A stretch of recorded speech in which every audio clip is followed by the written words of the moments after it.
Tonight, I think, is a big part of the conversation. It's an important program, an important conversation, because it affects everybody. It does. Look, when we look at athletes, especially working-class, world-class Olympian athletes, like our first guest, they do appear invincible, mostly because we project. We have an expectation that they will be invincible. But nobody's invincible. In fact, everybody, athletes and everybody, is the same. 1 in 5 will experience a mental illness in our lifetime. 1 in 5 of us. Clara Hughes did, and she's using her status as an Olympic champion to actually help create a better conversation around mental health. I want to get into that. Before Clara makes her way out there, take a look at some of those big moments that we all shared with her. A cyclist from Winnipeg took to an Atlanta road this morning, and it led her straight to the Olympic medal podium. An outstanding race on her part. What a day for Clara Hughes, our first medal here at the Olympic Games in Atlanta.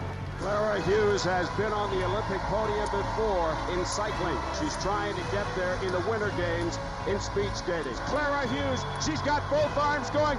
Can she beat that time? Representing Canada, Clara Hughes.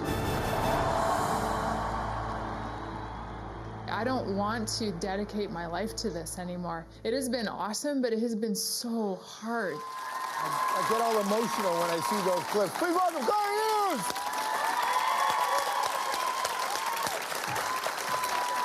Welcome back. How are you? Of course, you're always welcome here. There's a couple things I want to talk about, not the least of which is that last quote that we just heard resonated with me. I never hear an athlete say it. I never hear an athlete just say, yeah, you know what, I'm done. I don't want to do this anymore. Yeah. You hear them be diplomatic, but that was just after the heat of it. Yeah. Do you still feel that strongly about that? Oh, yeah. Yeah, I mean, I miss it. Yeah. It was 22 years of my life dedicated to something I loved and I loathed, sometimes all at once. But it was grueling. It was hard. It brought me to my knees at times, but it also brought me to my greatest moments of joy. Right. But I exhausted the possibilities. I mean, 22 years, that's more than half my life. I'm an old lady now. You're an old lady. 40. You're 40? Yes. I just turned 40. That's it. I'm done.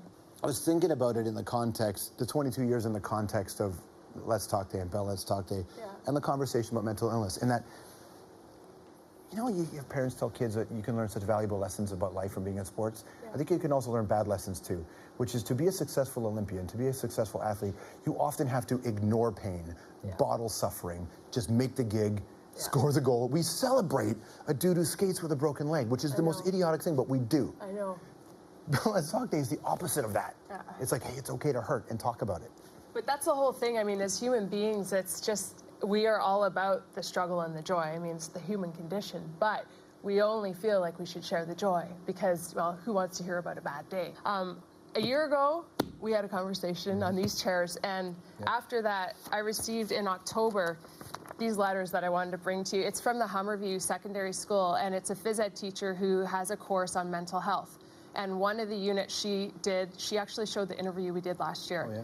And as a follow-up, instead of having a discussion, she had each student write a letter to me about what mental health is to them and just their reflections on seeing the interview. And I'm going to leave that with you because there's some powerful stuff in there. There's answers, there's realities. This is the generation where if we can actually break down the stigma and erase it, they're going to grow up not knowing a stigma attached to mental illness and mental health, and they're just going to think in terms of mental wellness. Right. I was thinking about you in the context of Lance Armstrong. Your biggest rival, right, had a drug bust, essentially, right, and got suspended. Yeah. When you were watching the Lance stuff go down, what did you think? Well, I mean, as an athlete, quite honestly, I was sheltered from a lot of that as a female athlete. As a speed skater, the individual you talk about is Claudia Pechstein, and I beat her in the Torino Olympics head-to-head last pair, German athlete, and we all knew that she had been cheating. How do you know that? You just know by the way someone looks. But I remember arriving in Torino and seeing her and thinking, I don't think what usually happens is happening here. And it just really made me realize that, yeah, I knew, but I still beat her. That's amazing. Listen, and it meant a lot to us that you did, right? Because we all suspected.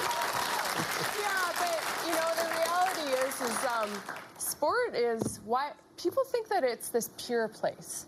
And the way I see it is like it's just a reflection of society and business and church and politics. There's cheating, there's bullying, there's lying, and sport is not immune to that. Here's a thought about Lance with Oprah here. What do you think the future looks like for Lance now? He wasn't living a life that was authentic and truthful. Lots of people don't live lives that are authentic and truthful. That's what we're all trying to get to. So if he isn't afforded an opportunity to change that, to be redeemed and renewed in spirit, then nobody else is. That's the way I see it. The idea of forgiveness, do you think he'll get it? I think he's got a long way to go to earn it. But if he earns it, I mean, why not? But it is a very complex issue. But I also know, I mean, as an athlete, I saw a lot of athletes in the sport of cycling when I was in the 90s cheating in my sport, female cycling. I also saw the aftermath of that. I saw girls go into mental illness, like depression. A former Lithuanian cyclist ended up jumping in front of a train. You know, there's major repercussions that haven't even been talked about when it comes to mental health. So, how did you? So the idea of the 22 years and you miss it and all that. I wondered, how do you rewire your physicality to not crave the stuff that goes into being an elite level athlete?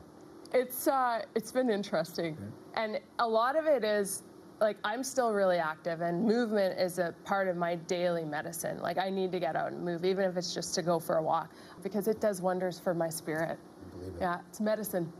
Make sure you go and learn more about this on Let's Talk. It's letstalk.bell.ca. That's the website, letstalk.bell.ca. And it's the conversation that we need to be having in this country. What a pleasure. Thank you. Thanks so much, George. Lovely to see you.